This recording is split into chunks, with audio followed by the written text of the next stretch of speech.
We gathered a group of 10 of the largest global banks and asset managers with the FCA, the UK regulator, and sat everyone in a room and said, okay, regulator, you're writing social media regulation. How do we look at this?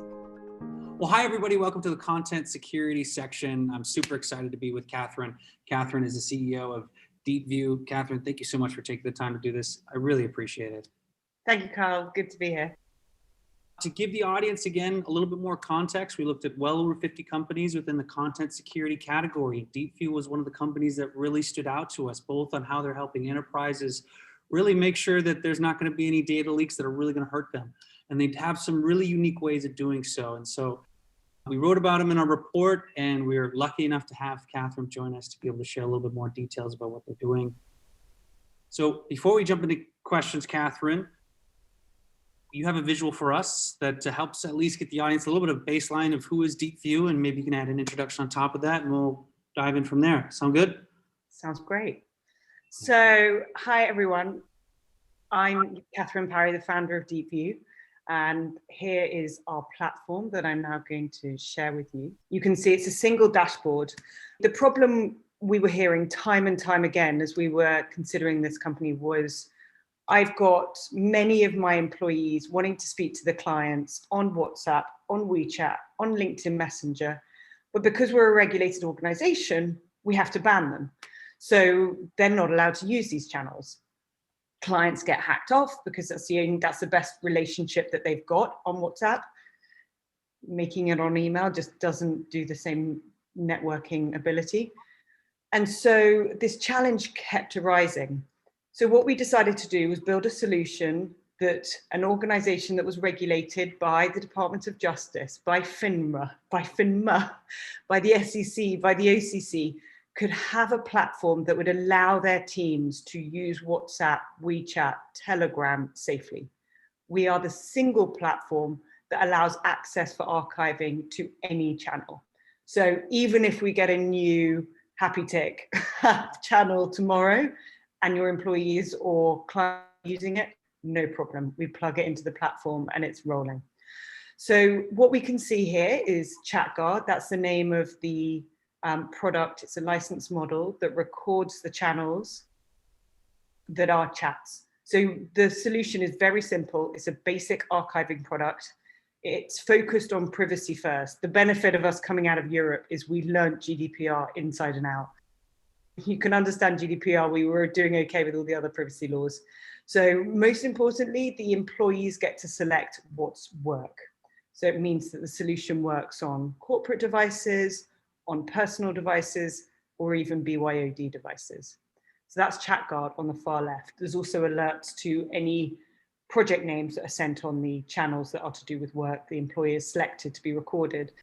Alerts to photos and videos with our proprietary technology that allows a scanning of any photo that's sent on the WhatsApp channel with possibly a computer screen or similar in it. So not only does it meet the requirements of regulatory reporting, it also has a security layer, which is so critical to all of this. I want to get into the details about how you manage to, the aspects of the platform and how you're protecting content and analyzing content. But before I even do that, and you highlighted a little bit before, but is there a backstory about why you started this company? Always. A founder can never not have a backstory. So my previous company was a communications company, and I was lucky enough to be going to Davos every year.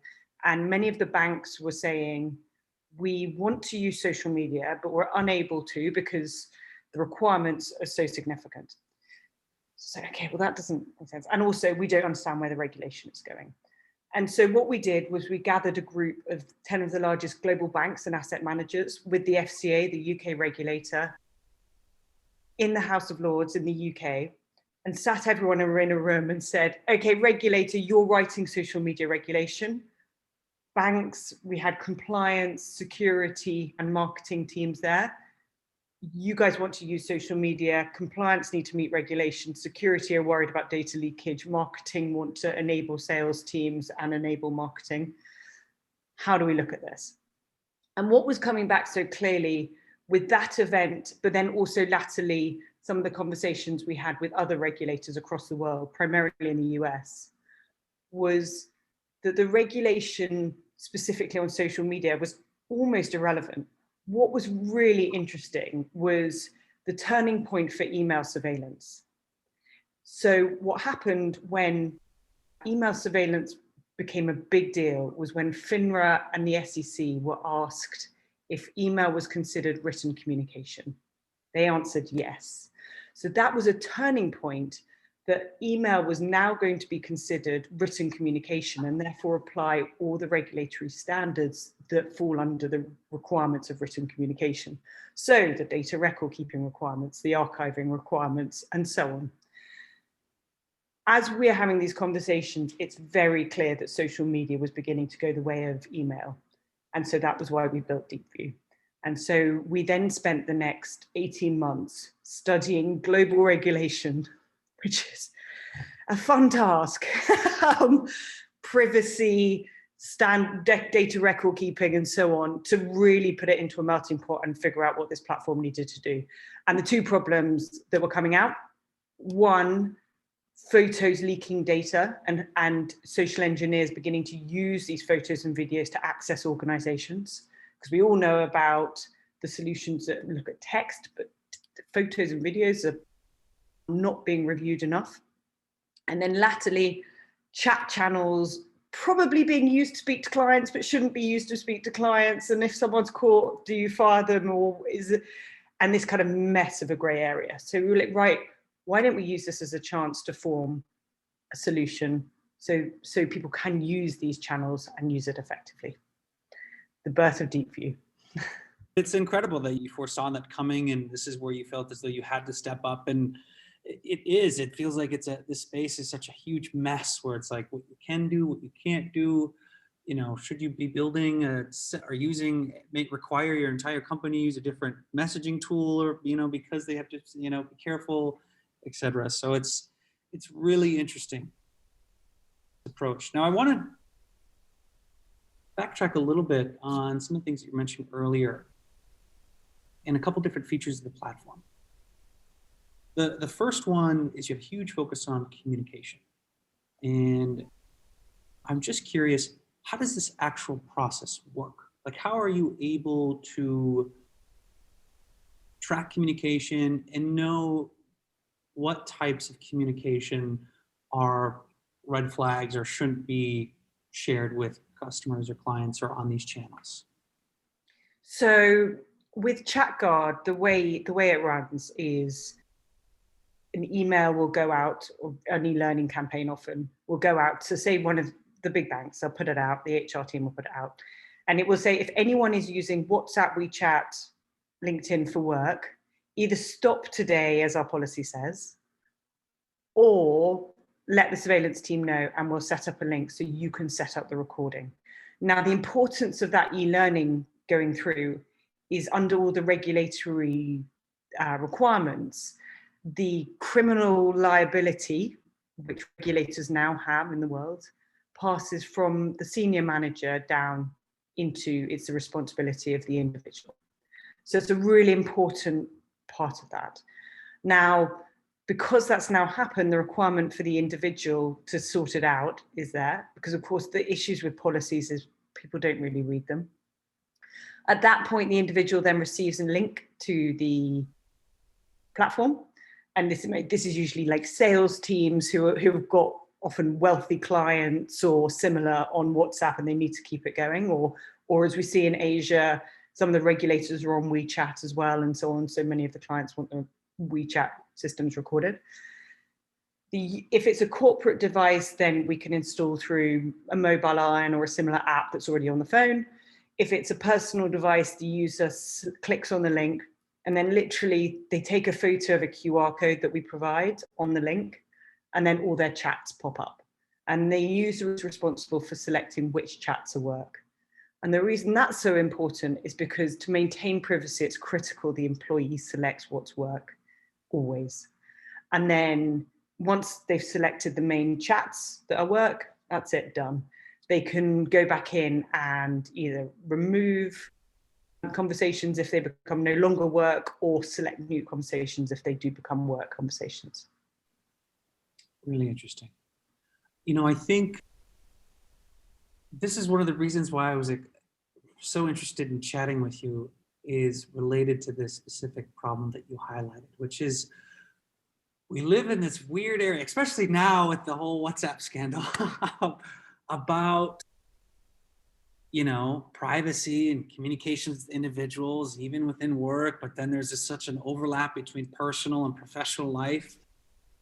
And it seems as though you've really figured out what is the right approach to give reassurance to both the enterprise that they're not being too invasive, but also to the employees that, you know, it's a requirement, but we're also not trying to, you know, impede on your life and be too nosy in a sense that might be inappropriate.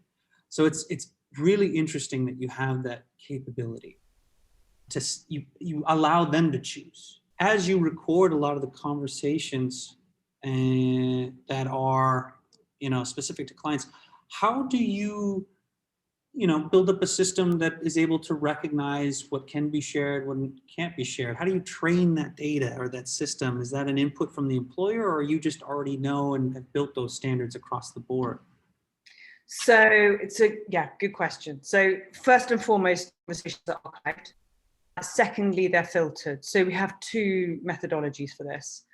One, we have the ability to either have an app on the phone that every time you take a photo that looks like a data leak, it will give you a little warning saying, do you want to post this photo? Looks like it contains a data leak. And that's our algorithm, machine learning algorithm, that is built to recognize passport, credit card, document, computer screen, client inbox with, email inbox, Bloomberg terminal. So we were using an external solution called Clarify, which is we love, and it's a brilliant piece of technology. And then actually, with the realization of the amount of data we had and the intelligence we had in these photos, to be able to look at these photos, usually shared by Instagram or LinkedIn, to start assessing what was considered a data leak made sense. So we have our own in-house training models that are built to recognize these photos and videos. As soon as a photo and video is then, so first you've got the preventative tool. If it is then taken, because sometimes it's taken on a phone that is personal, doesn't have the app on it or whatever, and the individual tags the office, that's when the social engineers are using the information to gain access into the organization. They're using the photo information as a spear phishing source, as we all know. So, for example, they may see a computer screen with folder schematics, and they may see the name of you've got the birthday card of your daughter or something on the tabletop, right? And from that, you've then got the information that allows you to start accessing this individual's life. So one of the things that we see quite frequently is external hackers pretending to be IT teams. So literally calling up and saying, hi, Tracy, I can see that Excel's out of date on your computer, because they've got a photo of the computer screen and they can see there's a red flag by Excel. I'm going to send you a link because we just need to update it quickly for you. Otherwise, you're going to get corruption when we do the next data updates. People don't question the IT team. Of course, no problem. Send me a link. I'll jump on, and then the engineers got access to the organization. And there's many different routes that happens. So yeah, that's the image detection aspect of it. We can then also apply that same technology of reviewing photos and videos on the chat messaging we've recorded. Kind of cool. We've also built reviewing of emojis. So one of in the past, and of course it's now moved on because these things do, but the emoji of a plaster across the lips with a good luck clover was a sign of I'll be quiet, good luck. So potentially insider trading. So we've got the search for those kinds of emojis and organizations of those emojis that could be a risk for the company, as well as, of course, all text analysis and so on for any project name or similar that might be a risk. I also wanted to highlight, because you have a tool that you just mentioned that it can recognize a lot of images, and I think you mentioned that you have the ability to either analyze social networks or the public internet for the possibility of information inside the enterprise being leaked out. Can you share about how this is possible? So the way we do it is we use the addresses of the office and review all the photos tagged to that office address. And the reason we do that is that's the primary search that the hackers and social engineers use as a source of data intelligence for moving forwards. Obviously, the reason why most companies to date we found were not looking at photos and videos was because of the huge amount of information out there. And so some of the security organizations were just like, we don't want to touch this, it's just too much. And so we really studied how the data leakage is occurring, what is the most common source of intelligence for the attacks, and therefore built a solution that would follow that very same model. Because of course, Instagram often deletes the metadata in the photo and video once it's posted, but often people will tag it to the office address, and that's where you've got the real problem. Why is this becoming a big problem? Do you have an example of enterprises that have experienced an issue where their information is leaked and how that's been harmful for them? So it's a really interesting balance. I think the ones that we've seen are the missile attack, the Hawaii missile attack, where there was a photo taken with potential codes in the photo. There have been, and those are the kind of examples that we've seen, where we also saw the Australian Prime Minister, I want to say middle of last year, take a photo of his boarding pass, and then he got his identity hacked because of that. So there's all kinds of these examples where we're seeing issues, and those are the best ones.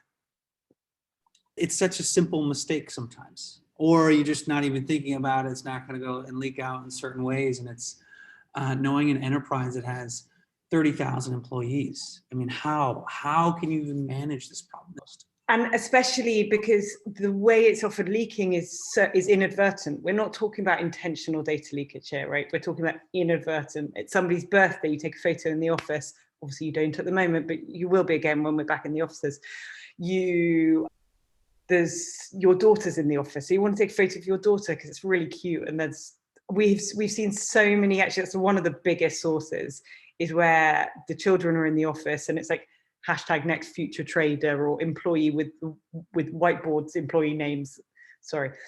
The kids in the office, and behind them is the employee names listed all across the whiteboard.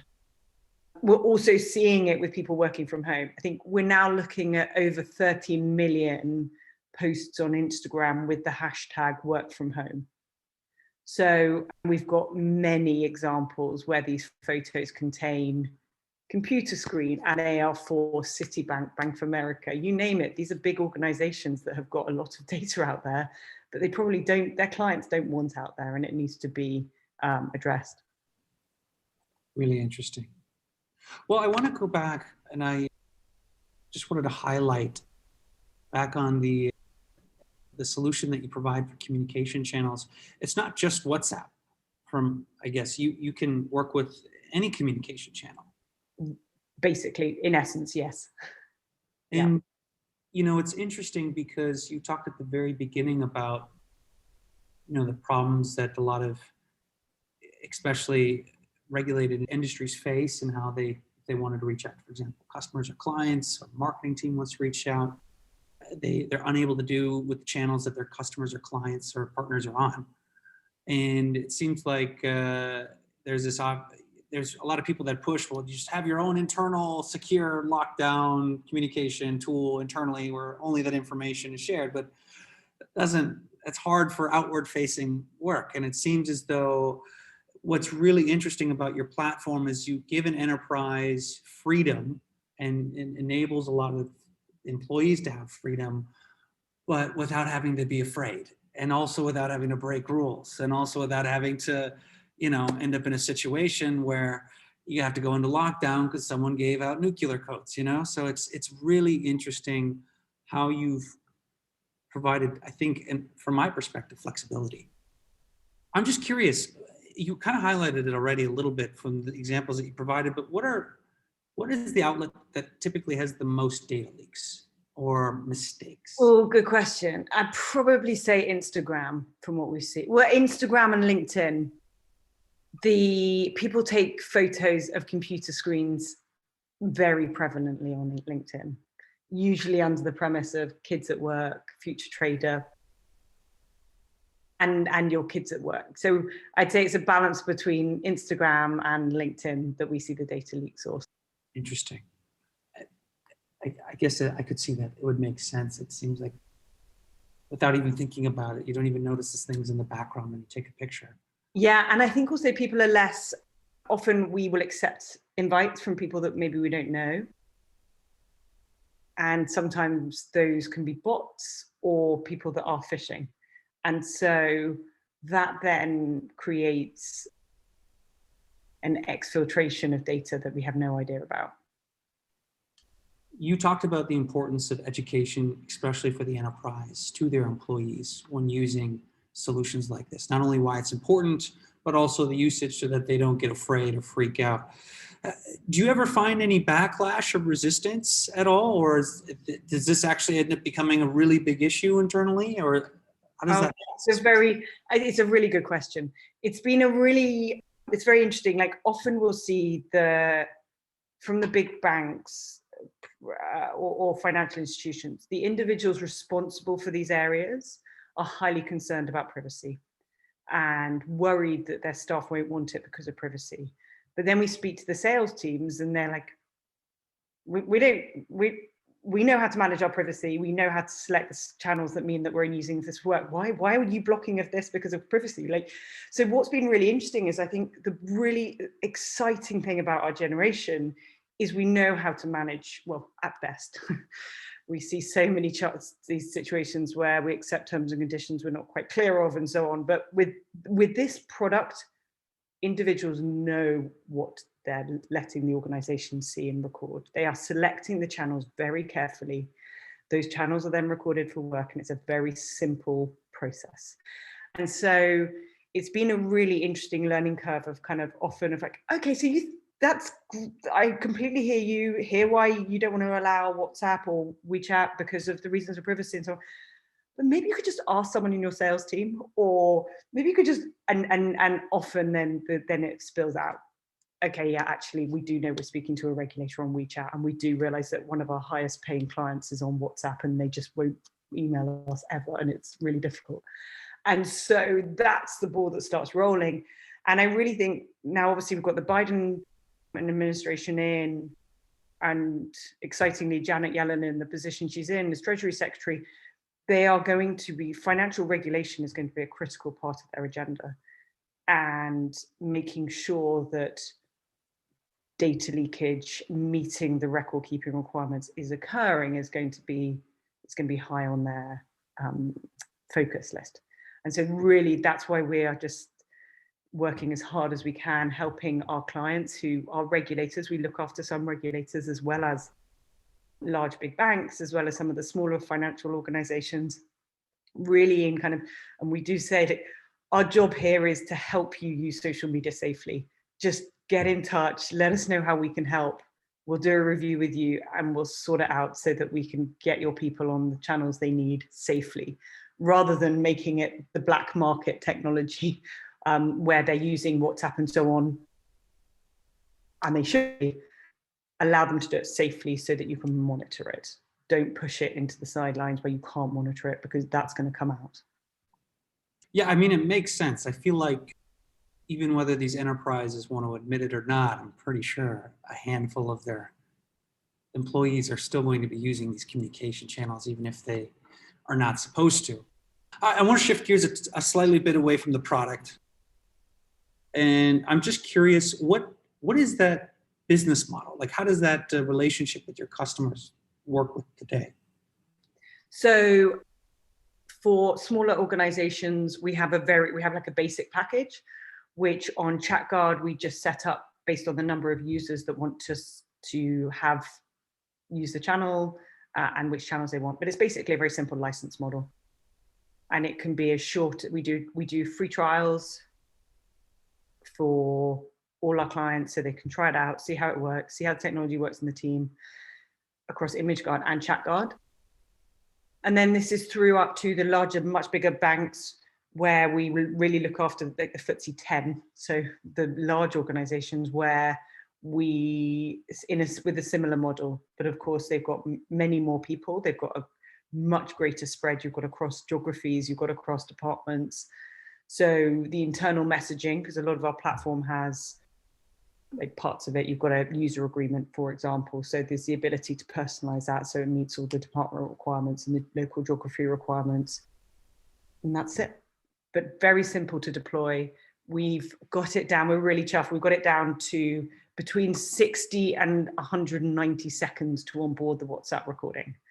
And we have had everyone try it from a young, like from a 10-year-old to like whip through it, of course, up to a 72-year-old who they took 4 minutes, but they only had one question, person replied and they were on. So we've tried all kinds of users because it's been really important to help with people that don't use social media so much and so on, and just make the platform really user simple. Because one of the things our goal is, we're here to make all these channels easy to use and simple to use. So if a salesperson comes to their manager and says, I've got 10 rich clients on WhatsApp, 5 rich clients on LinkedIn, 4 rich clients on WeChat, no problem, click on the DeepView channel platform and select which channels will work, select which chats within those channels will work, done. And that kind of enablement, as you were saying, Carl, about removing the fear and enabling our salespeople like that, is what will be the game changers for the companies of the future. Navigating regulation so that you're providing a solution that allows the sales teams to thrive their networks, especially as we're all stuck at home and it's difficult to meet people face to face. I'm curious because we are seeing the evolution of communication and social networks and things change a lot. You know, we have things like WhatsApp and Messenger and other messaging tools, and there's messaging tools inside of social networks. And you see like the military will use TikTok and they're in their military base filming videos, you know. How do you think this is going to change the industry? Like, what is your thoughts on this, just this constant evolving means of communicating with each other on so many different platforms? Are you worried? Are you excited? Are you nervous? Like what? Yeah, my greatest quote, forgive me, about fear is usually only a fear itself. And so really, there's no point being fearful. We just have to look at each channel, what's happening, what's the risk, and how can we manage it? And I think like the Strava being hacked for the military bases because all the personnel were running around the bases logging on Strava, and then other countries were able to then hack into that data and find out where the military bases were. Could that have been really anticipated? Possibly, possibly not. I mean, there is so many components of how security is managed, and it's just about learning and adapting and trying not to get too fearful of it, because life will always evolve. Technology is going to increase incredibly rapidly. If we look at how it was between 1970 up to 1990, and then you look at 1990 to today, you've got the pace of which technology is advancing is extreme. And so there's no point being fearful of it. We just have to review it and assess it and figure out how to make the solutions for it and go from there. Well, it's also, I like what you said a little bit earlier too, where, the future of some of these regulated enterprises are going to be where their customers or clients or partners are going to be on these communication channels. And if they're there, that's going to be a huge benefit and competitive advantage. And being able to have that and a means that's safe is great, really great. I have a couple more questions. Thank you so much for taking so much time. I'm just curious, obviously, with the current environment that we're in, has the pandemic at all affected your industry? Yes, for the benefit. I mean, I'm devastated with the pandemic, and it's affected people in lives in so many horrific ways. But the one blessing is that it's put a highlight on how these channels are being used. So WhatsApp recorded an increase of use of 30% during the first 3 months of lockdown in the Western world. We, as I say, work from home posts and Instagram. So it started going up. It was about 70,000 posts a day we were seeing from March 2020 through to September 2020. It's now trickled down. We're now looking at about 30,000 posts a day. Still significant, still enough. So this really has called a light on it. And I think there've been a couple of cases of people being fired for using WhatsApp that were in the press in 2020 that we saw. And the press reaction is very different to it was 2 years ago. It's now these banks, these organizations cannot fire people for using WhatsApp because that's ridiculous because everyone's using WhatsApp. And I think as with the new administration we're looking at, that's going to, I believe, even have a greater spotlight on it. So it's made, we've had a lot more incoming inquiries, more clients. I'm really excited about the way the business is growing. And it's becoming, we're really developing our niche and where we need to be. I wanted to build off of that, and maybe you could add on top of already what you were discussing, but I'm just curious. What do you think is the future of content security? And what do you see that most people don't? I think it's actually the very basic stuff that, like, really, how are these photos and videos being used? Sorry to go back to something that I know, but it's what I know. And I think the channels affect our behavior. Instagram makes photo sharing very easy. iPhones with improving camera abilities and Android and so on make photo sharing very easy. So really it's looking at how the technology is enabling our communications or affecting our behavior, and then the security implications of that. 20 years ago, to take a photo and send it to your friends was much more laborious. Now it is 12-second process, take photo, put on Instagram, done. And so you don't have the behavior consideration in mind to process, is that photo bad? Is it going to cause any issues? Whereas before you'd have had the time to process that. So really I think it's where we're seeing technology enable fast track actions. So the normal behavior controls are no longer in place. And that's really where I think the future of security solutions will be, is where the behavior patterns are changing because of technology enablement. Well, Catherine, thank you so much for taking the time to do this. This was fantastic. I mean, it's impressive. Not only what again, to reiterate, we looked at a lot of companies in the space, and what you guys are doing is very interesting. And what makes DeepView interesting is that you're enabling enterprises to be safe, but also allowing them to use the tools that they want, not only what their employees want, what their customers want, but also making sure that enterprises are being proactive and being safe and not taking chances, not locking things down. Those are the archaic ages. Today, use the tools that you want to use, but be able to do them safely. And it's incredible. And this process of the ease of use of whether it's 10 or 72, you could set this up. And being able to monitor online presence and making sure that there's no active content that is just blatantly sitting out there in the open that someone could take advantage of. I mean, how you guys wrap around this problem and take it in such a simple and easy approach is impressive. That's why I'm super happy to have you here. I'm glad that we got to talk through the platform and highlight DeepView. Before I close out, is there any closing remarks that you wanted to make, announce to the audience, any asks?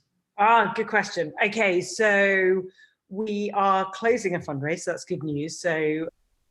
But we are building out our tech team and our sales team with individuals based on East Coast and West Coast.